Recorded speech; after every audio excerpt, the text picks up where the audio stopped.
Ang basahan. Kahit anong laba, basahan pa rin. Habang nagpapakasasa ang mga lim sa kayamanan, walang awang ibinato ni Doña Perpetua ang pekeng litrato sa mukha ng naghihingalong ina ni Felicia. Pilit nilang tinitibag ang kanyang dangal, kapalit ng barya. Ngunit imbes na gumuho, pinunasan ni Felicia ang kanyang luha, pilit pinoprotektahan ang sinapupunan. Babawiin ko ang lahat ng ninakaw nyo. Hanggang saan aabot ang puot ng isang inang inalisan ng dangal? Huwag mong sabihing nagmamalasakit ka dahil alam nating pareho na pera lang naman ang habol mo sa matanda. Magkano ba ang presyo ng katawan mo para pambili ng gamot ng nanay mo? Isa kang linta na nagpapanggap na nurse. Ang malupit na tinig na yon ni Doña Perpetua ay patuloy na umaalingaw-ngaw mula sa naiwang telepono sa ibabaw ng marmol na lababo. Habang ang mga salitang iyon ay tila pinupunit ang kanyang pagkatao, ang mga basag at namumulang kamay ni Felicia ay nakababad sa malamig na tubig. Maingat niyang kinukuskos ang mantsa ng dugo at sa manggas ng paboritong kamiseta ni Don Rodrigo. Wala siyang suot na guwantes. Hindi niya ininda ang hapdi ng sabon na tumatagos sa kanyang mga sugat dahil ang tanging nais niya ay maging malinis at komportable ang matanda sa paggising nito. Isang mabigat na bukol ang bumara sa kanyang lalamunan. Hindi siya humagulgol, hindi siya sumigaw. Ang pinakamasakit na uri ng pagkadurog ay ang pagkadurog na walang ingay. Namamanhid ang kanyang mga binti, tila nawalan ng lakas ang mga tuhod niya upang tumayo ng tuwid. Ang bula ng sabon sa planggana ay dahan-dahang nagkukulay abo, kasabay ng tuluyang pagguho ng kanyang mundo. Ang mga pamilyar na pader ng malapalasyong banyong yon ay tila unti-unting kumikitid, umiipit sa kanyang dibdib hanggang sa siya ay halos hindi na makahinga. Sa gitna ng kanyang pananahimik, isang nakakapasong patak ng luha ang naglandas sa kanyang pisngi, nahulog at sumanib sa maruming tubig. Ganito ba talaga kawalang halaga ang pagmamalasakit ng isang mahirap na kahit ibuhos mo ang buong kaluluwa mo, ang tingin pa rin nila sa'yo ay isang taong nabibili ng salapi? Ang malamig na simoy ng hangin mula sa siwang ng pinto ay nagdala ng pamilyar na amoy ng mamahaling pabango. Pumasok si Calvin, ang mapagmataas na apo ng Don, na may suot ng ngiting puno ng pang-aalipusta. Pinatay niya ang recording sa telepono. Tiningnan niya si Felicia mula ulo hanggang paa na tila ba ang dalaga ay isang basurang nakakalat sa kanyang banyo.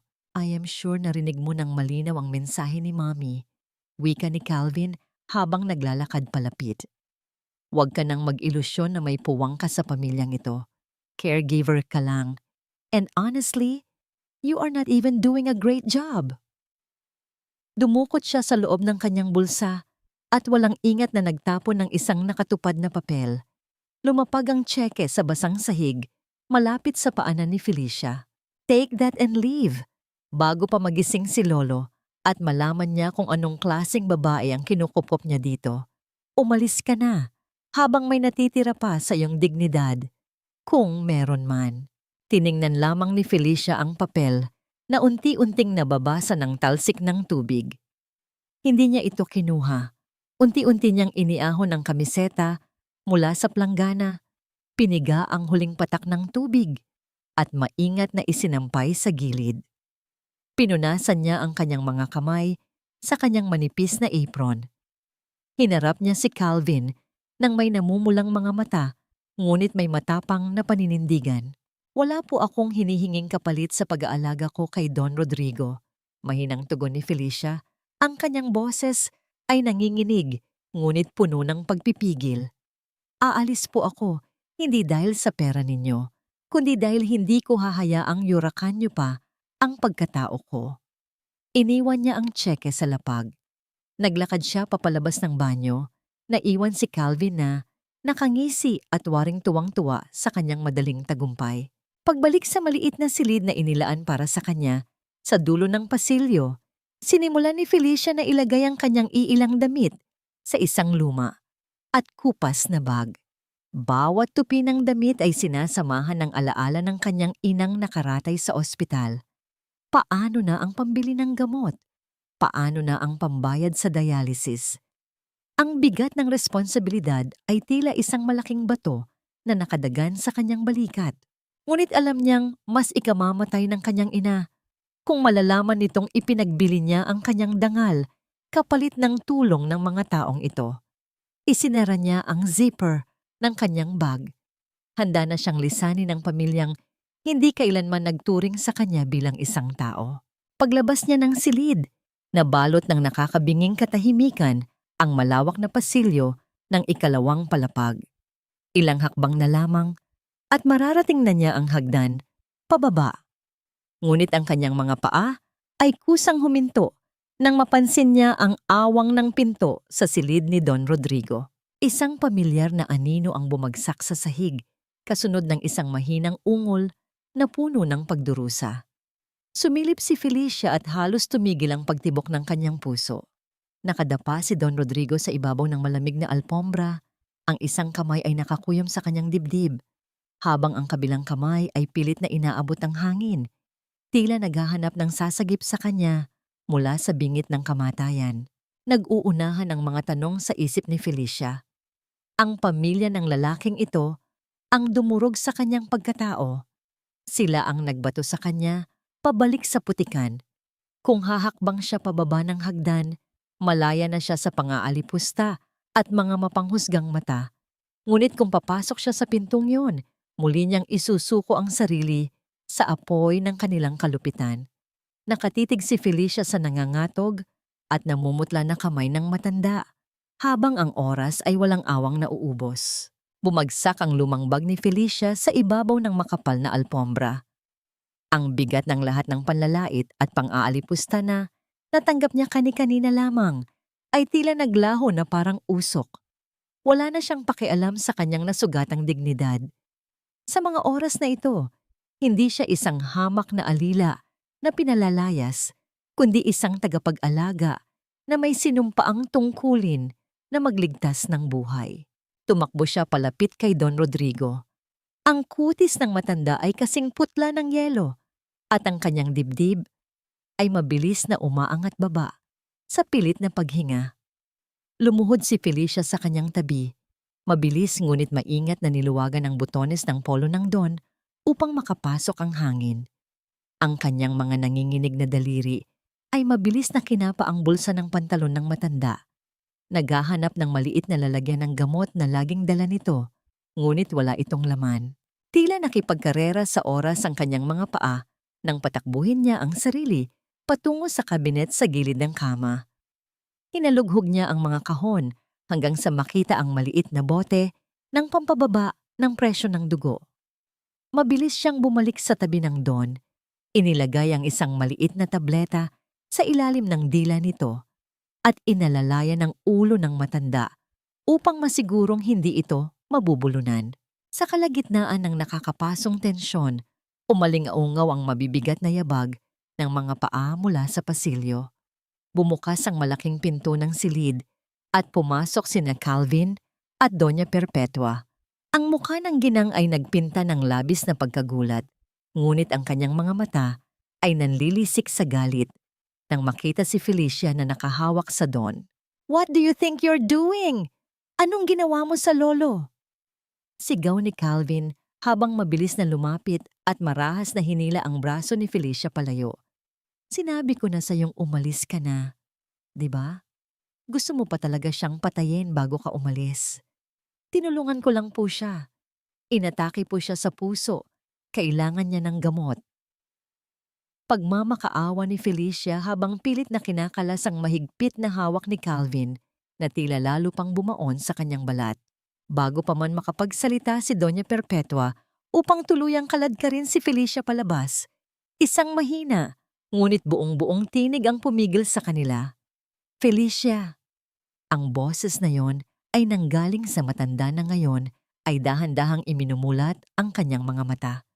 Bagamat may bakas pa rin ng matinding hirap, ang kanyang paningin ay diretsong nakapako sa dalagang nakaluhod sa sahig. Tila dinala ng malakas na ihip ng hangin Ang gunita ni Felicia ilang buwan na ang nakararaan noong unang araw niya sa mansyon. Nakita niya muli sa kanyang isipan ang galit na mukha ni Don Rodrigo habang itinataboy ang isang mamahaling bandehado ng pagkain. Ang mamahaling sabaw na may laman ng abalone at mahahalagang rekado ay tumapon sa sahig.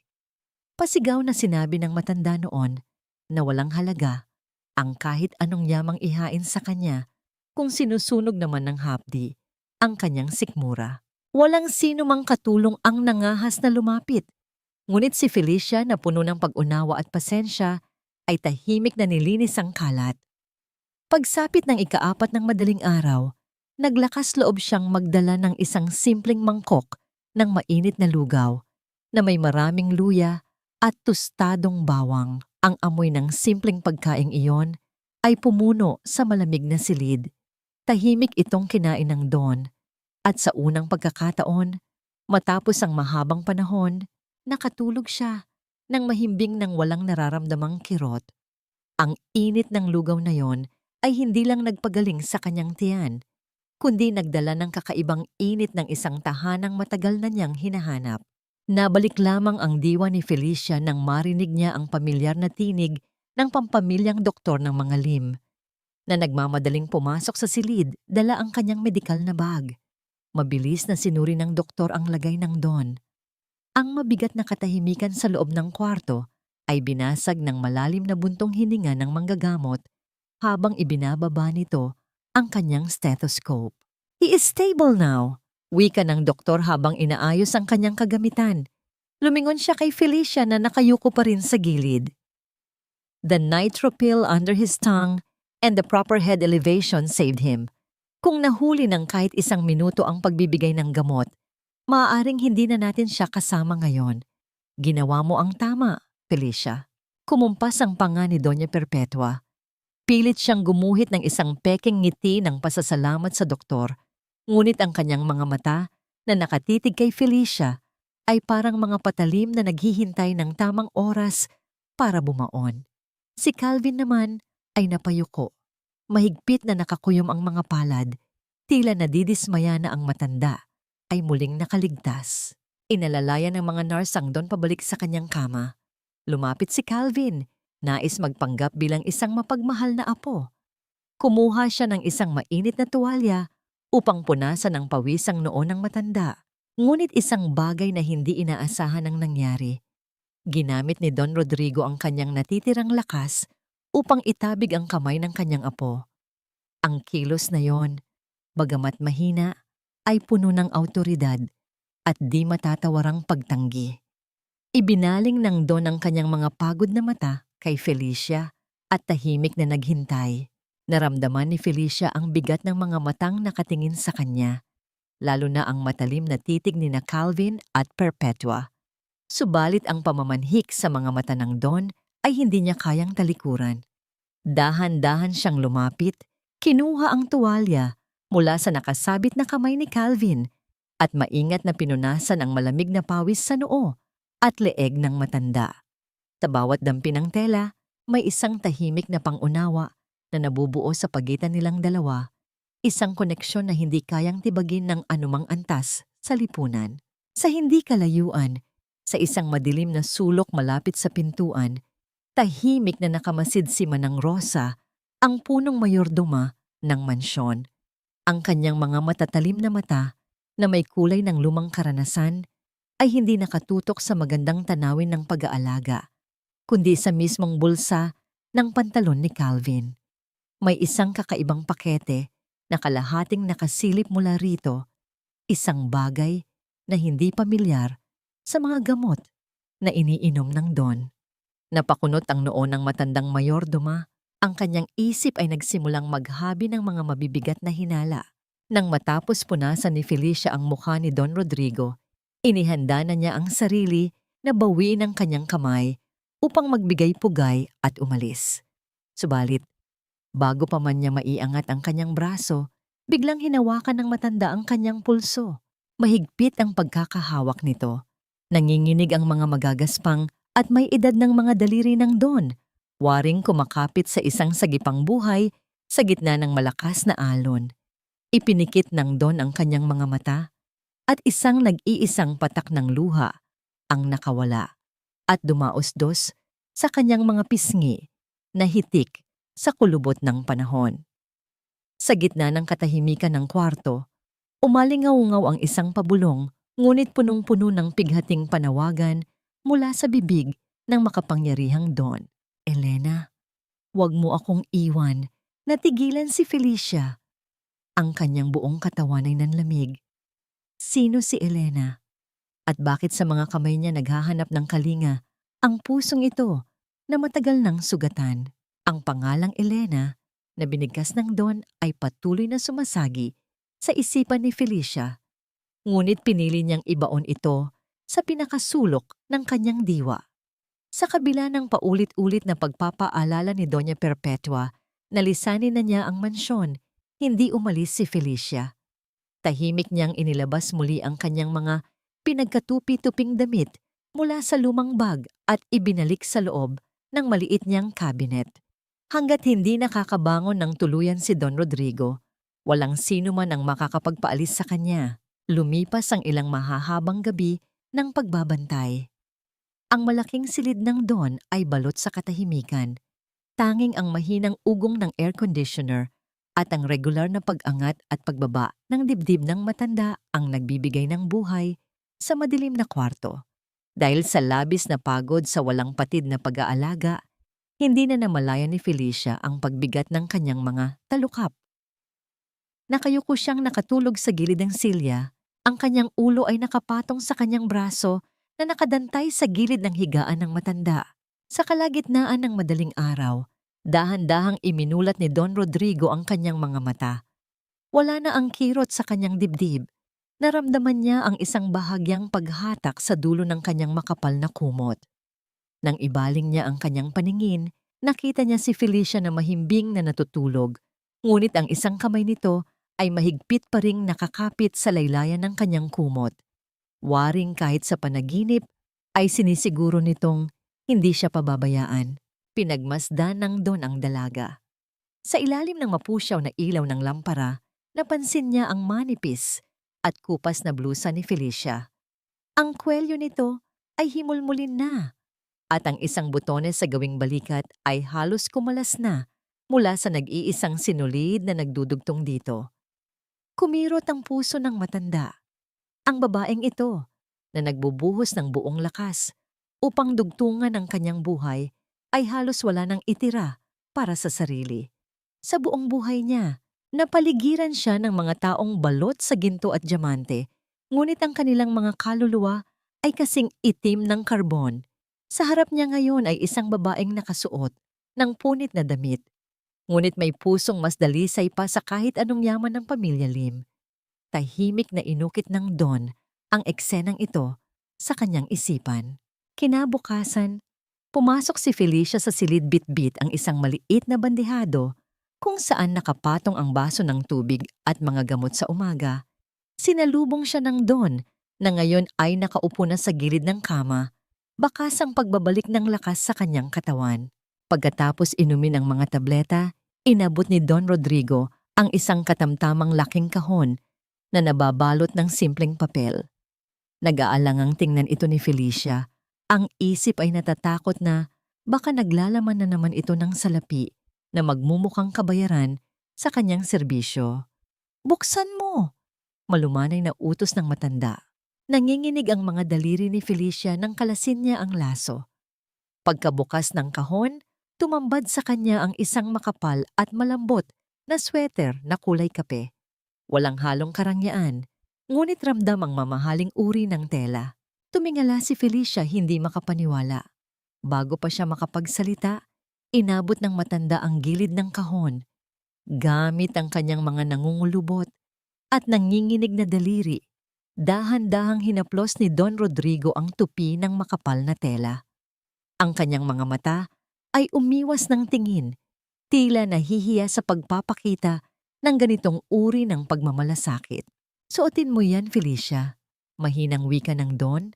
Ang boses ay may halong pag-iingat at lambing na hindi sanay marinig mula sa kanya. Malamig na ang simoy ng hangin sa gabi. Hindi mo ako aalagaan ng maayos kung ikaw naman ang magkakasakit. Naramdaman ni Felicia ang pag-init ng kanyang mga pisngi. Ang simpleng regalong iyon at ang pag-aalala sa boses ng matanda ay naghatid ng isang uri ng kilig na hindi nagmumula sa pagnanasa, kundi sa pakiramdam ng pagpapahalaga at paggalang. Isinuksok niya ang sweater sa kanyang dibdib, waring niyayakap ang init na dala nito. Bakit po ninyo ginagawa ito, Don Rodrigo? Isa lamang po akong hamak na tagapag-alaga. Tanong ni Felicia, ang boses ay nababasag sa emosyon. Sumandal ang matanda sa ulunan ng kama. Ang kanyang paningin ay nakatuon sa malawak na bintana kung saan naglalaro ang hangin sa mga dahon ng puno. Alam mo ba kung ano ang pinaka-nakakatakot sa pagtanda ng mayaman, Felicia? Mapait nang ngumiti ang Don. Iyon ay ang mapaligiran ka ng mga taong naghihintay na lamang na pumikit ang iyong mga mata para paghatian ang mga naiwan mo. Buong buhay ko, tinayo ko ang kumpanya, pinalago ko ang pangalan ng mga lim. Ngunit nang bumagsak ako sa sahig kahapon, ang tanging naisip ko ay, mamatay ba akong mag-isa sa napakalaking bahay na ito? Takot na takot akong maiwang mag-isa. Lumapit si Felicia. Umupo sa silya sa tabi ng kama at ginawa ang isang bagay na hindi pa niya nagagawa. Dahan-dahan niyang ipinatong ang kanyang mainit na kamay sa ibabaw ng malamig at magaspang na kamay ng Don. Hindi po kayo mag-iisa. Nandito po ako. Paninigurado ng dalaga. Nagtagpo ang kanilang mga paningin at sa sandaling iyon, ang mataas na pader na naghihiwalay sa isang bilyonaryo at isang mahirap na tagapag-alaga ay unti-unting gumuho. Habang nabubuo ang isang tahimik na kasunduan ng damdamin sa loob ng silid, isang madilim na plano naman ang niluluto sa labas. Sa dulo ng pasilyo, malayo sa pandinig ng sinuman, nagkukubli si Tita Lourdes, ang tiyahin ni Felicia. Mahigpit niyang hawak ang kanyang telepono, ang mga mata ay palipat-lipat ng tingin upang siguraduhing walang nakakakita sa kanya. Yes, Sir Calvin. Nandito pa rin siya. Nakadikit na parang linta sa lolo mo. Pabulong na ulat ng tiyahin. Ang boses ay puno ng kasakiman. Huwag kayong mag-alala. Ako nang bahalang gumawa ng paraan para mapalayas ang pamangkin kong yan. Basta siguruhin mo lang na idedeposito mo ang napag-usapan nating halaga bukas na bukas din. Kinahapunan, habang tinutupi ni Felicia ang mga damit ng Don sa sala, biglang yumanig ang bulsa ng kanyang apron. Kinuha niya ang kanyang lumang telepono at nakita ang numero ng pampublikong ospital kung saan nakakonfine ang kanyang ina. Mabilis at may kaba niyang sinagot ang tawag. Hello? Felicia ba ito? Anak ng pasyenteng si Aling Carmen? Ang tinig ng nurse sa kabilang linya ay may halong pagmamadali at pag-aalala. Kailangan mong pumunta rito ngayon din. Bumagsak ang vital signs ng nanay mo. Kailangan siyang maoperahan ngayong gabi, ngunit kailangan muna ninyong magbayad ng malaking deposito bago siya ipasok sa operating room. Wala na tayong oras. Tila pinagsakluban ng langit at lupa si Felicia. Nawalan ng kulay ang kanyang muka at nagsimulang manlamig ang kanyang buong katawan. Sinubukan niyang magtanong kung magkano. Ngunit ang halagang binanggit ng nurse ay imposibleng kitain kahit ibenta pa niya ang kanyang buong pagkatao. Bago pa siya makapag-isip ng susunod na hakbang, isang mahabang ingay na nagpapahiwatig ng naputol na linya ang pumuno sa kanyang tainga. Ang tunog na yon ay waring humihiwa sa natitirang pag-asa sa kanyang dibdib. Nanginginig ang mga kamay ni Felicia habang pinipindot ang mga numero sa kanyang telepono. Paulit-ulit niyang tinawagan ang mga kaibigan, mga kakilala, at kahit ang mga malayong kamag-anak. Ngunit iisa lamang ang kanilang tugon. Awa na walang kasamang tulong. Tuluyan nang naupos ang kanyang lakas. Napasandal siya sa malamig na pader ng pasilyo, dahan-dahang napadausdos pababa sa sahig, at doon ay tahimik na lumuha, pilit na sinusupil ang mga hikbi na nagbabantang kumawala mula sa kanyang lalamunan. Sa gitna ng kanyang pagkasadlak, Lumitaw si Tita Lourdes. Ang mukha ng kanyang tiyahin ay nakapinta ng huwad na pag-aalala habang nagmamadaling lumapit.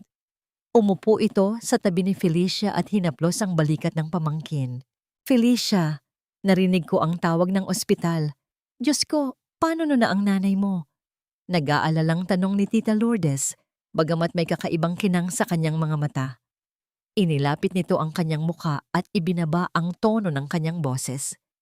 Pamangkin, wala na tayong ibang malalapitan, pero may alam akong paraan. Isang paraan para mailigtas ang buhay ng nanay mo ngayon din. Tumingala si Felicia, ang mga mata ay puno ng matinding pag-asa at desperasyon. Nakita ko sa kwarto ni Don Rodrigo. Patuloy ni Tita Lourdes, ang boses ay parang ahas na bumubulong ng tukso. May naiwan si Sir Calvin na mamahaling relo na puno ng brilyante sa ibabaw ng lamesa malapit sa pinto. Isang kumpas lang ng kamay mo, Felicia. Kunin mo yon. Wala namang makakapansin. Ibebenta natin at bukas na bukas din ay maooperahan na ang nanay mo. Hindi ba't buhay naman ang kapatid ko ang nakataya rito? Napaatras si Felicia. Nanlaki ang mga mata sa suhestiyon ng tiyahin. Tita, magnanakaw po ako. Hindi. Mamamatay po muna ako bago ko gawin yan. Nagtitiwala sa akin si Don Rodrigo. Ngumisi ng mapakla si Tita Lourdes. Tiwala? Pagmamalaki ba ang ipapakain mo sa nanay mong nag-aagaw buhay ngayon? Bahala ka. Kung gusto mong umuwi bukas at malamig na bangkay na ang sumalubong sa'yo, iniwan ni Tita Lourdes si Felicia na naiwang nagugulumihanan, punong-puno ng salungat na emosyon. Ang isipan ni Felicia ay isang magulong larangan ng digmaan. Ang matuwid na daan ay nangangahulugan ng kamatayan ng kanyang ina, habang ang daan ng kaligtasan ay nababalot ng dumi at kasalanan. Nang sumapit ang gabi, tahimik na pumasok si Felicia sa kwarto ng Don upang maglinis. Ang matanda ay nasa banyo, naghahanda para matulog. Napako ang paningin ng dalaga sa lamesa. Naroon nga ang sinasabing relo ni Calvin, isang Rolex na kumikinang sa ilalim ng ilaw. Kasing halaga nito ang buhay ng kanyang ina. Nagsimulang manginig ang kamay ni Felicia. Dahan-dahan niya itong inilapit sa relo. Isang dampi na lamang, isang pagkakamali para sa isang tamang dahilan. Ngunit bago pa man niya mahawakan ang malamig na metal, pumasok sa kanyang isipan ang mukha ni Don Rodrigo. Ang init ng sweater na ibinigay nito at ang tinig na nagsabing hindi na ito mag-iisa. Mabilis na binawi ni Felicia ang kanyang kamay, waring napaso. Hindi niya kayang dungisan ang natitirang kabutihan sa bahay na ito. Huminga siya ng malalim, kumuha ng isang maliit na pirasong papel at ballpen at mabilis na nagsulat ng isang liham na humihingi ng pautang at nangangakong babayaran niya ito habang buhay. Ipinatong niya ang papel sa ibabaw ng mesa ng Don, malayo sa relo, at lumabas ng silid na may malinis na konsensya. Subalit wala pang 5 minuto, mula nang umalis si Felicia, isang anino ang pumasok sa silid. Si Calvin. Nakangisi itong lumapit sa mesa. Dinampot niya ang sulat ni Felicia at itinago sa loob ng kanyang bulsa. Pagkatapos, kinuha niya ang mamahaling relo. Bago siya lumabas, nagtama ang paningin nila ni Tita Lourdes sa pasilyo. Tumango ang tiyahin. Isinenyas na ang bag ni Felicia ay nakabukas at madaling mapupuntahan sa silid ng mga katulong. Kinaumagahan, ginulantang ang buong mansyon ng matinis na boses ni Doña Perpetua. Inipon ang lahat ng mga katulong sa malawak na bulwagan. Nakatayo sa gitna si Calvin, umaarteng galit na galit dahil nawawala umano ang kanyang pinakamahalagang relo. Inalalaya ni Manang Rosa si Don Rodrigo pababa ng hagdan upang saksihan ang kaguluhan. Walang ibang pumasok sa kwarto ni Lolo kagabi, kundi ikaw. Dinuro ni Calvin si Felicia na nakatayo sa hilera ng mga katulong. Bago pa makasagot si Felicia, hinablot ni Doña Perpetua ang lumang bag ng dalaga na hawak-hawak ni Tita Lourdes. Walang pasubaling ibinuhos ng Doña ang laman nito sa ibabaw ng marmol na sahig. Nagkalat ang mga lumang damit, isang rosaryo, at mula sa loob ng isang nakatuping medyas, Gumulong ang kumikinang na relo. Nagumbok ang mga bulong at matatalim na tingin mula sa mga kasamahan. Si Tita Lourdes ang unang sumigaw, umaarteng gulat at diring-diri. Diyos ko, Felicia, binigyan ka ng trabaho dito. Bakit mo kami ninakawan? Nakakahiya ka. Pakiramdam ni Felicia ay gumuho ang semento sa ilalim ng kanyang mga paa. Ang pinakamabigat na dagok ay hindi ang akusasyon ni Calvin, kundi ang pagtataksil ng sarili niyang dugo. Lumingon siya kay Don Rodrigo. Umaasa siyang makikita niya ang pag-unawa sa mga mata ng matanda. Ngunit ang nakita niya ay isang malalim na sugat ng pagkabigo. Ang parehong pagkabigo ng isang taong muling pinagkanulo matapos magtiwala. Nanginginig ang buong katawan ni Felicia. Nakakuyom ang mga palad na nakabitin sa kanyang gilid. Tumingala siya. Sinalubong ang nanlilisik na tingin ni na Calvin at Perpetua bago ibinaling ang kanyang matapang at hindi kumukurap na mga mata kay Don Rodrigo. Hindi ko po kinuha yan. Mas pinili ko pong mamatay ang nanay ko kagabi kaysa magnakaw sa inyo. Sumulat po ako para umutang at ipinatong ko sa mesa ninyo. Mariin at malinaw na pahayag ni Felicia. Nakagat niya ang kanyang ibabang labi, pinipigilan ang pagtulo ng luha. Pero kung tingin niyo po sa akin ay magnanakaw, wala na po akong ipapaliwanag. Katahimikan ang bumalot sa bulwagan. Tumingin si Don Rodrigo sa mesa kung saan madalas iwan ang mga papeles, ngunit walang sulat na nabanggit. Isang mabigat na hininga ang pinakawalan ng matanda.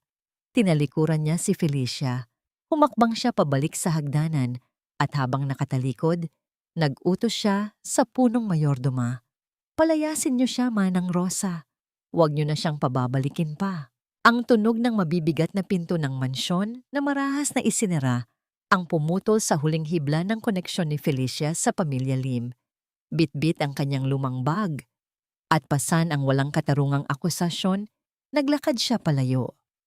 Habang nasa loob ng bahay, tahimik na nagwawalis si Manang Rosa malapit sa halamanan ni Calvin. Napansin niya ang isang piraso ng papel na lukot. Itinapon sa gilid ng basurahan. Ang sulat ni Felicia. 1 linggo na ang nakalipas mula nang lisanin ni Felicia ang mansyon. Ang bawat araw ay tila pakikipaglaban sa kamatayan. Buntong hininga lamang ang pahinga ni Felicia mula sa pagtatawid ng 3 trabaho. Naghuhugas ng plato sa isang maliit na karinderya sa umaga. Naglalabada sa mga kapitbahay tuwing tanghali at nagbebenta ng kakanin sa gabi. Sa bawat patak ng pawis na bumabagsak sa kanyang noo, idinadalangin niya na sapat na ito upang hindi tuluyang bumigay ang katawan ng kanyang inang nakaratay sa ospital. Bagamat nakaligtas ang kanyang ina sa kritikal na kondisyon dahil sa isang misteryosong donasyon mula sa isang hindi nagpakilalang Samaritan, alam ni Felicia na malayo pa sa kaligtasan ng kanilang buhay. Sa loob ng malapalasyong tahanan ng mga Lim, iba naman ang daloy ng panahon. Ang bawat sulok ay malamig at walang buhay. Nakaupo si Don Rodrigo sa kanyang paboritong silya malapit sa bintana. Hawak ang isang baso ng mainit na tubig. Ngunit wala na itong lasa ng luya at tostadong bawang. Wala na ang mainit na presensya na nagpapagaan ng kanyang pakiramdam. Ang sweater na ibinigay niya kay Felicia ay nanatiling nakatago sa loob ng kanyang aparador. Ibinalik ito ng dalaga sa ibabaw ng kanyang kama bago ito pinalayas. Pumasok si Manang Rosa sa silid. May hawak na isang pirasong papel na lukot-lukot. Tahimik niya itong ipinatong sa ibabaw ng mesa sa tabi ng Don. Ito ang liham na natagpuan niya sa basurahan ni Calvin. Dahan-dahang binuksan ni Don Rodrigo ang papel. Ang mga salitang nakasulat sa hindi maayos na sulat kamay ay tila mga patalim na unti-unting bumaon sa kanyang konsensya. Don Rodrigo, patawad po kung nangangahas ako. Nag-aagaw buhay po ang aking ina. Kahit kailan po ay hindi ko ninasa ang yaman ninyo, ngunit ngayon po ay nakikiusap ako. Pautangin niyo po ako at babayaran ko po ito ng aking buong buhay na paglilingkod. Felicia, ang kamay ng matanda ay nanginig. Ang kanyang isip ay nag-umpisang magdikit-dikit ng mga piraso. Ang kawalan ng liham, ang biglaang pagkakita sa mamahaling relo, at ang panunukso ng kanyang apo bago maganap ang kaguluhan. Isang malalim at mapait na pag-unawa ang bumalot sa kanya. Pinarusahan niya ang nag-iisang taong tunay na nagmalasakit sa kanya dahil lamang naniwala siya sa kasinungalingan ng kanyang sariling dugo. Kinahapunan, bumuhos ang isang malakas na ulan sa buong Batangas. Ang mga daan sa looban ng eskinita kung saan nakatira si Felicia ay mabilis na napuno ng putik at tubig. Ang bubong ng kanilang maliit at tagpi-tagping bahay ay tumutulo, na nag-oobliga kay Felicia na maglagay ng mga planggana sa iba't ibang sulok ng sahig. Habang pinipiga niya ang basang-basahan, narinig niya ang sunod-sunod na tahol ng mga aso sa labas. Isang pambihirang tanawin ang bumulaga sa mga mata ng mga tsismosang kapitbahay. Isang makintab at itim na sasakyan, uri na hindi kailanman nakikita sa ganitong karukaan, ang huminto sa pinakabungad ng makipot na kalsada.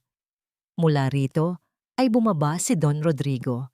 Hindi siya nakasuot ng kanyang mamahaling suit, kundi isang simpleng polo na mabilis na nababasa ng ulan.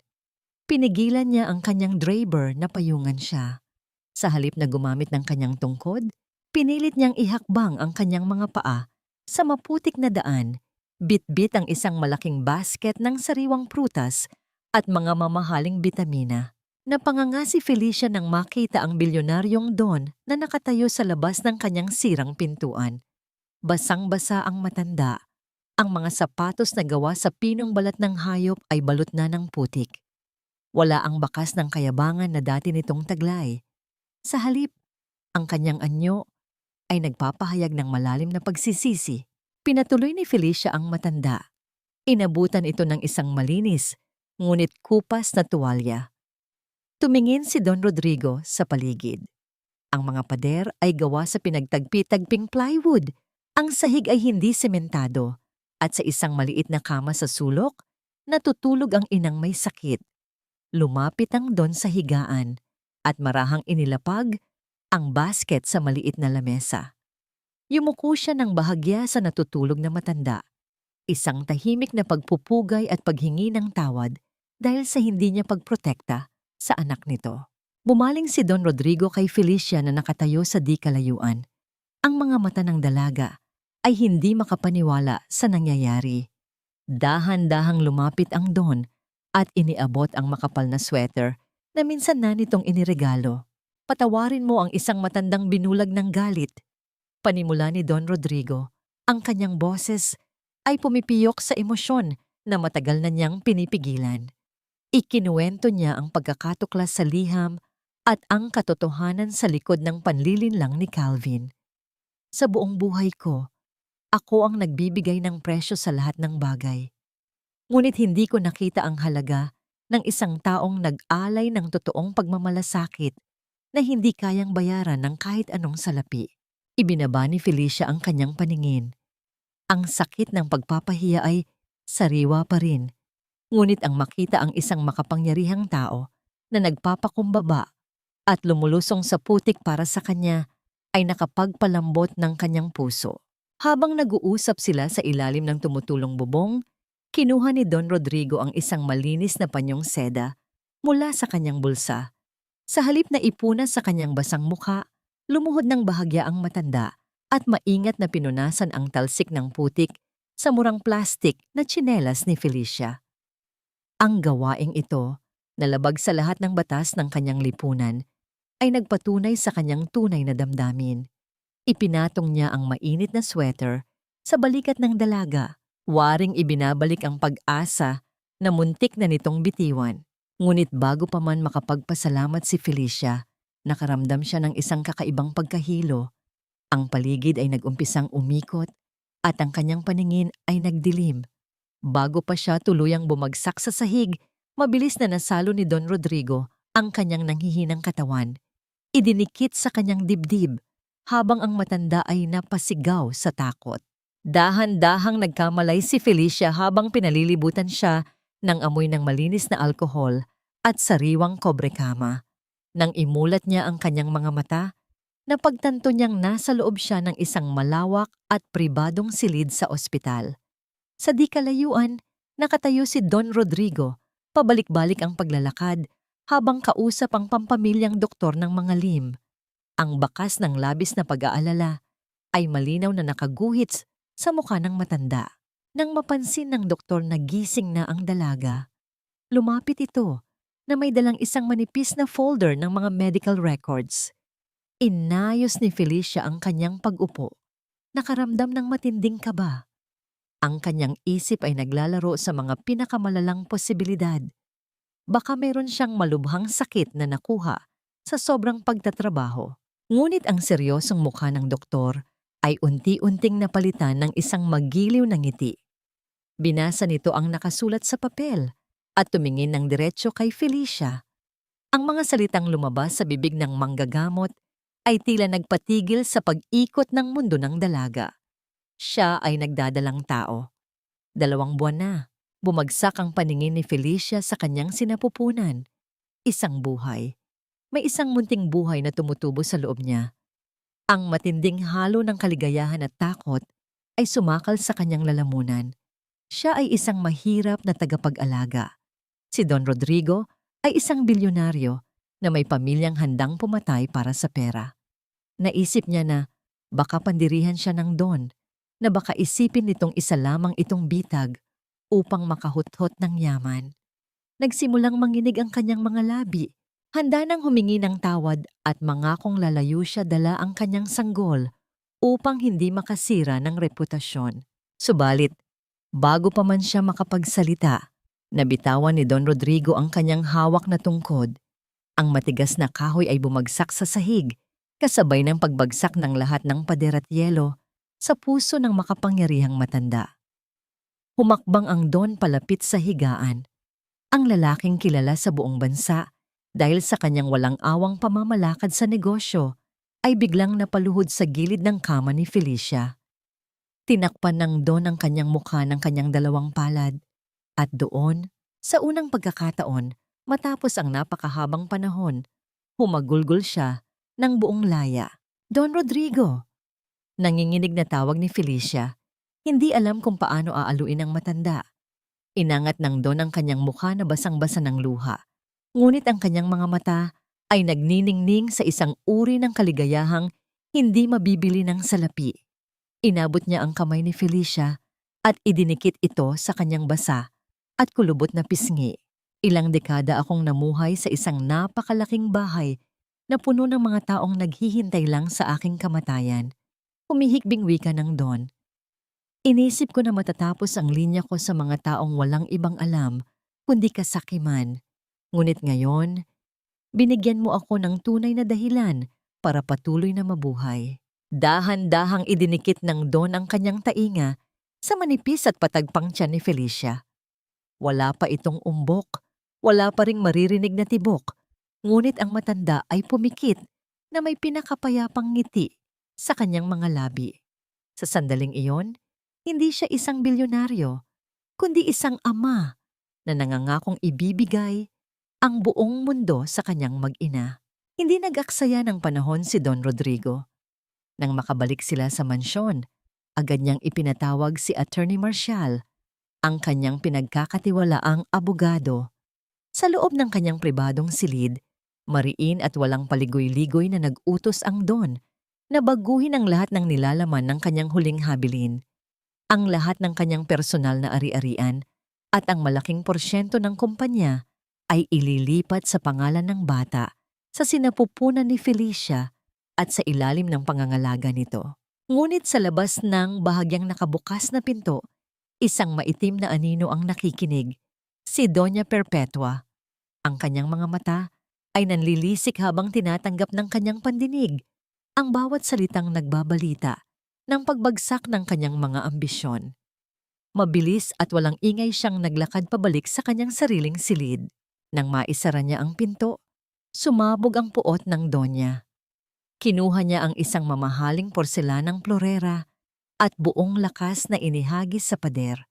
Nagkadurog-durog ang gamit, nagpaulan ng matatalim na bubog Sa sahig na kumikinang na parang mga luhang bato, isang hamak na katulong, isang babaeng nanggaling sa putikan ang magmamana ng imperyo ng mga malim. Over my dead body! Galit na bulong ni Perpetua habang nakatingin sa kanyang sarili sa salamin. Ang kanyang mukha ay pumangit sa labis na inggit at kasakiman. Hindi ako papayag na ang dugong burak na yan ang maging dahilan ng pagkagutom ng anak ko. Kung kailangang kaladkarin ko siya pabalik sa imbornal kung saan siya galing, gagawin ko. Sa kabilang bahagi naman ng mansyon, sa loob ng pribadong kusina, tahimik na naghahanda ng tsaa si Calvin. Ang kanyang mukha ay kalmado, ngunit may nakatagong demonyong ngiti. Mula sa bulsa ng kanyang pantalon, inilabas niya ang isang maliit na pakete na naglalaman ng puting pulbos. Maingat niya itong ibinuhos sa loob ng tasa ng mainit na tsaa. Pinanood kung paano ito mabilis na natunaw at humalo sa inumin ng walang iniiwang bakas o amoy. Ang laso ng pagkakanulo ay handa na upang patumbahin ang nag-iisang haligi ng pamilya bago pa man nito mapirmahan ang bagong testamento. Samantala, sa labas ng ospital, papunta na sana ang pampamilyang doktor sa kanyang sasakyan. Madilim ang bahaging yon ng paradahan. Habang hinahanap niya ang kanyang susi, 4 na lalaking may mga itim na maskara ang biglang lumabas mula sa likuran ng mga konkretong haligi.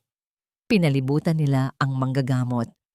Ang isa sa mga lalaki ay naglabas ng isang makintab at malamig na patalim. Inilapat ito ng bahagya sa tagiliran ng doktor habang inaabot ang isang sobreng naglalaman ng makapal na salapi at isang pekeng medical report. Isang mahina, ngunit nakakikilabot na banta ang binitawan ng lalaki tungkol sa pamilya ng doktor bago nila ito iwanang nanginginig sa takot. Ang nag-iisang daan, palabas ng paradahan ay tuluyan ng nilamon ng makapal na anino ng gabi. Ang mga unang linggo ng pagbubuntis ni Felicia ay binalot ng isang katahimikang tila kalmado bago ang isang malakas na unos. Naging higit na mapag-aruga si Don Rodrigo. Ipinagbawal niya ang pagbubuhat ng kahit anong mabigat na bagay kay Felicia at ipinag-utos niya na si Manang Rosa na lamang ang maghahatid ng kanyang mga pagkain. Sa bawat gabi bago matulog, ang Don ay uupo sa tabi ng dalaga. Dahan-dahang ididikit ang kanyang kamay sa tiyan nito at tahimik na mananalangin para sa kaligtasan ng bata. Ang mga sandaling ito ng kapayapaan ay naging tanging kanlungan ni Felicia mula sa nanlalamig na mga tingin nina Doña Perpetua at Calvin. Ngunit ang huwad na kapayapaang ito ay hindi nagtagal. Nag-umpisa ang lahat sa mga maliliit na pagbabago. Nagsimulang makalimutan ni Don Rodrigo kung saan niya inilagay ang kanyang mga baso o kung anong oras niya dapat inumin ang kanyang mga gamot. May mga pagkakataong nagigising siya sa kalagitnaan ng gabi, sumisigaw at naghahanap ng mga taong matagal nang pumanaw. At sa ilang maiikling minuto, may mga pagkakataong hindi niya makilala si Felicia. Tinititigan lamang niya ito ng blanko at nagtatanong kung sino ang nagpapasok ng estranghero sa kanyang kwarto. Ang dahilan ng mabilis na paghina ng isip ng Don ay walang iba kundi si Calvin. Gabi-gabi, sa ilalim ng pagkukunwaring nag-aalalang apo, personal na nagdadala si Calvin ng isang tasa ng mainit na tsaa para sa kanyang lolo. Para po makatulog kayo ng mahimbing, palaging sambit nito nang may nakangising labi. Hindi alam ng lahat na ang tsaang iyon ay tinitimplahan ng isang espesyal na gamot na unti-unting sumisira sa mga ugat sa utak at nagpapabilis ng tibok ng puso. Isang hapon, habang nagbabasa ng dyaryo ang Don sa kanyang aklatan, nakaramdam siya ng matinding kirot sa kanyang kaliwang balikat na mabilis na gumapang patungo sa kanyang dibdib. Ang baso ng tsaa sa kanyang gilid ay nahulog at nabasag sa sahig. Napasigaw sa sakit ang matanda bago tuluyang nawalan ng malay at bumagsak sa ibabaw ng makapal na alpombra.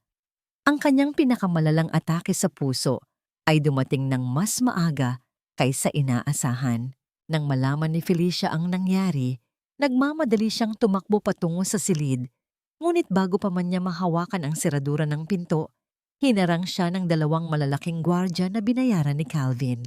Mula sa loob ng silid, lumabas si Calvin kasama ang doktor na matagal na nilang nabili.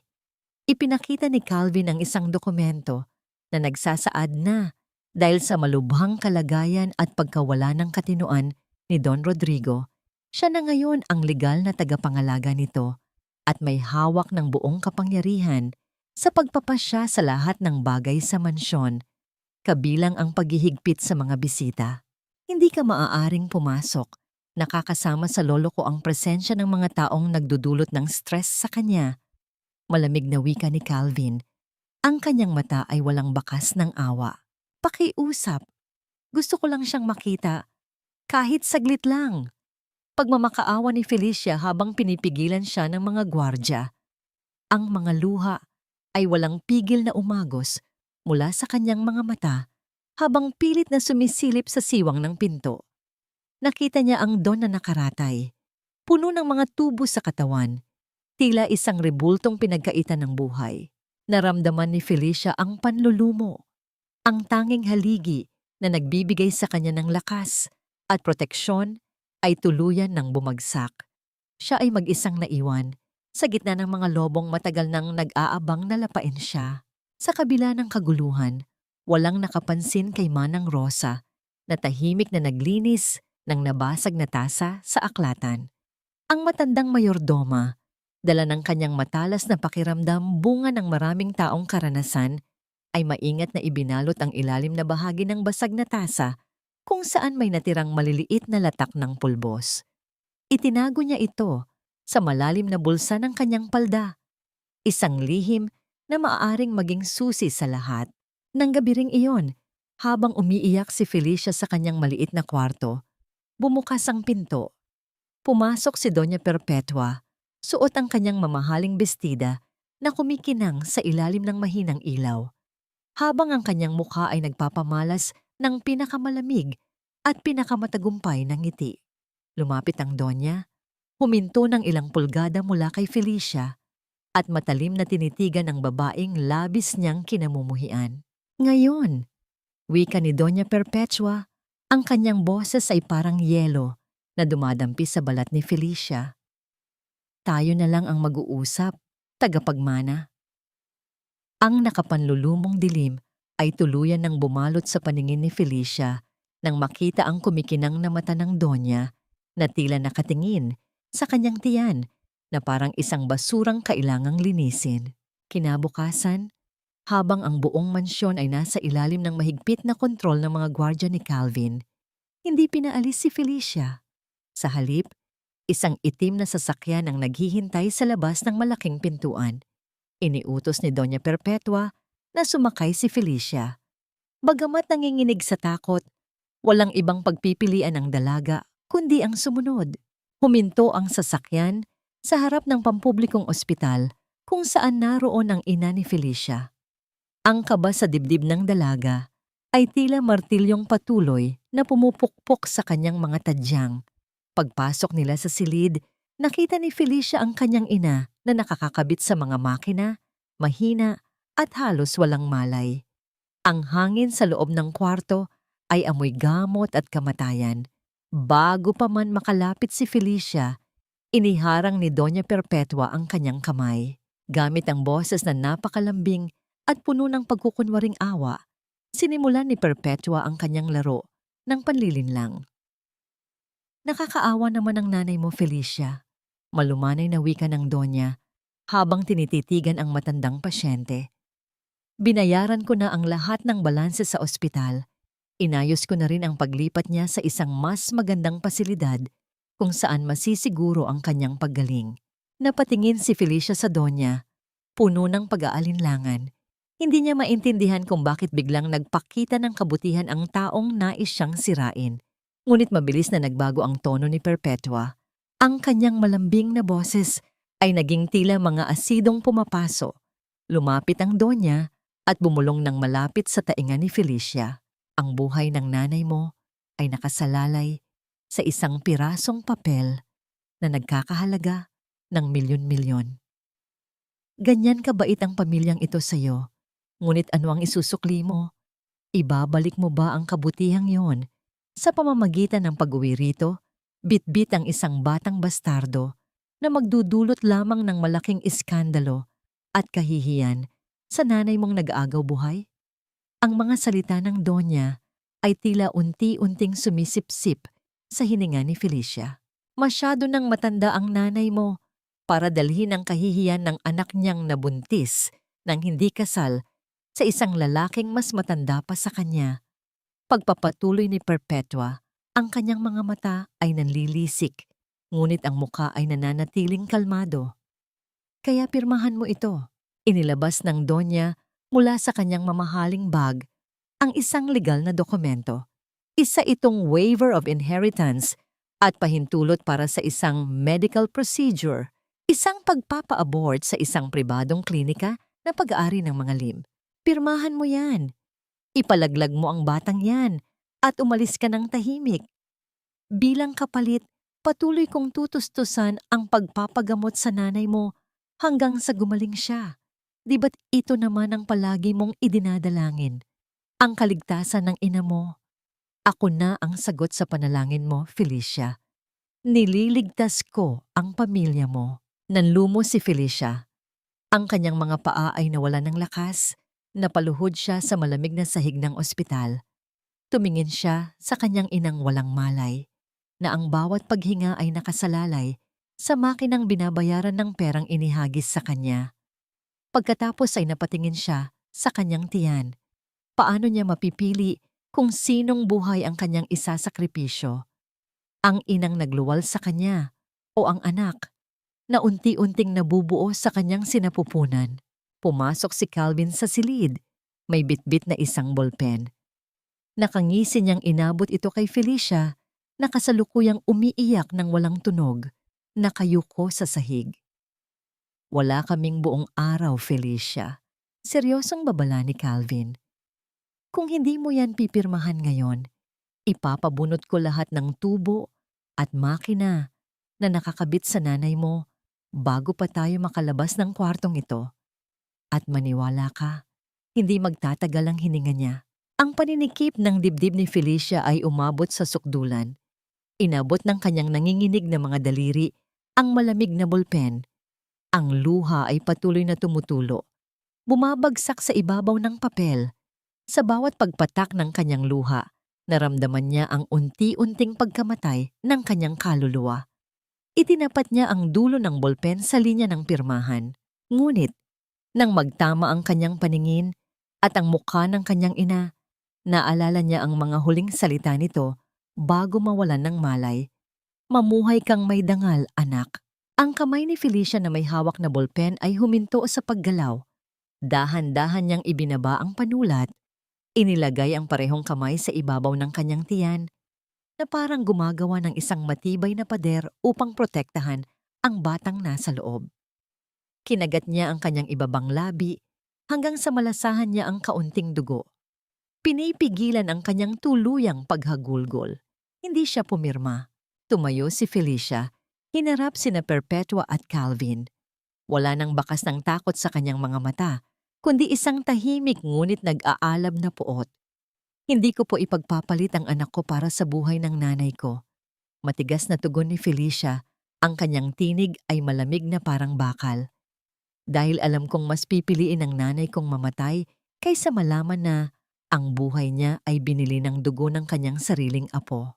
Nanlaki ang mga mata ni Doña Perpetua, hindi makapaniwala sa pagtanggi ng dalaga.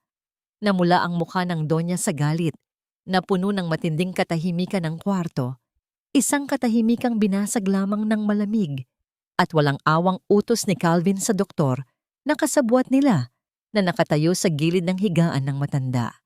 Dok, alisin mo na ang oxygen. Inangat ng doktor ang kanyang kamay, lumapit sa makina ng pasyente.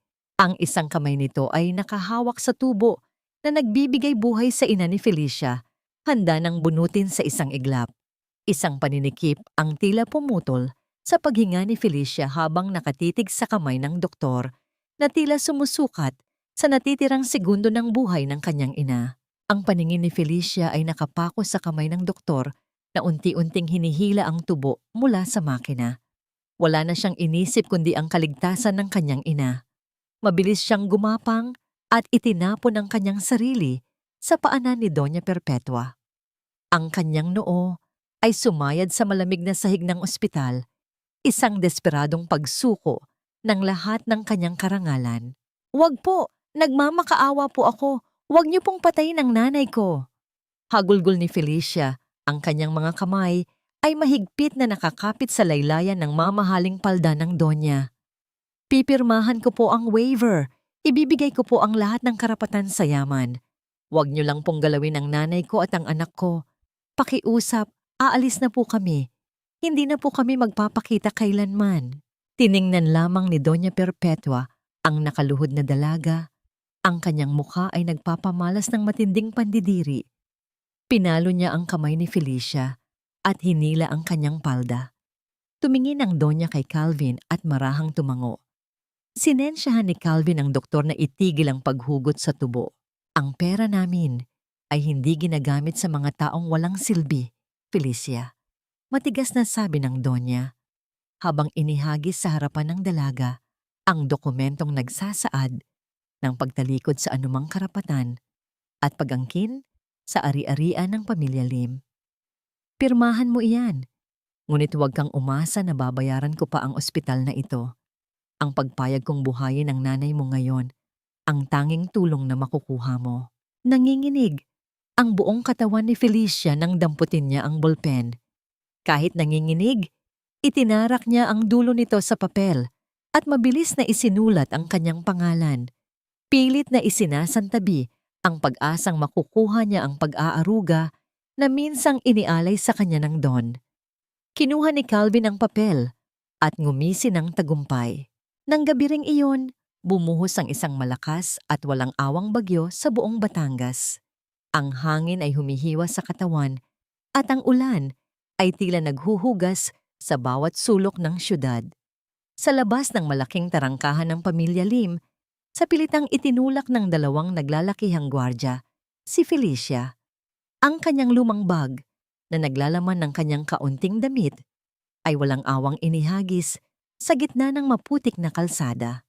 Ang naglalakihang pintuang bakal ng mansyon ay isinara ng may malakas na kalabog na tila nagsisilbing huling hatol sa kanyang kapalaran.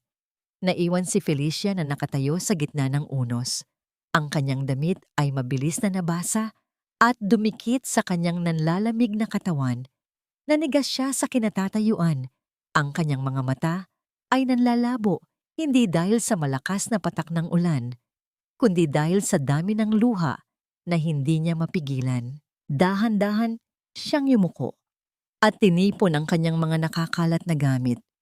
Bawat damit na pulutin niya ay mabigat, puno ng putik at kawalang pag-asa.